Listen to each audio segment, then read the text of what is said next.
Hello, my name's Chris and I work for Langwithey Community Church in Salford, and this is our Old Testament reading from 2 Kings for today. On Saturday mornings there's a job in our household, and that is for my girls, who are 6 and 4, to tidy up their bedroom. I'm in their bedroom now. It looks reasonably tidy at the moment, but by Saturday you can pretty much guarantee it will be a complete tip and there will be a huge job. And on the Saturday morning the girls say to me, "Daddy, can you help us because it's such a mess?" And I say to them, "Girls, do you know what? If you were to keep it tidy throughout the week, you would not have that big job to do on a Saturday morning and it would be easy. But you don't, and you keep getting in a mess. And so you go on this cycle of getting in a mess, tidying it up with a massive job, getting in a mess, tidying it up with a massive job."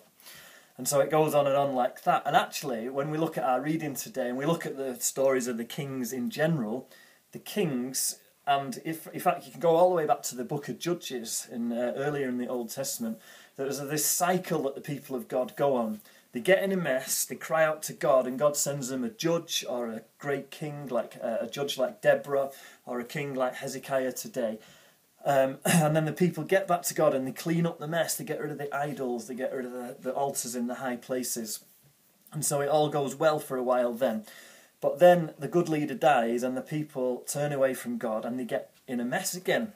And that's what Hezekiah is coming to sort out today, because it has got in a mess. You know, the last king of Israel did lots of evil things, and the kingdom of Israel, the northern kingdom, fell to the Assyrians. But then in the south is not much better either. You know, King Ahaz has turned the nation away from God. He was worshipping idols, he even sacrificed his own son in a ritual sacrifice to one of the gods. And so Hezekiah comes in, and in his 29 years as king, he puts things right. It says that he held fast to the Lord and he did not cease to follow him. And I don't know about you, but sometimes I find myself in these stories. I can relate to these stories of the people of Israel.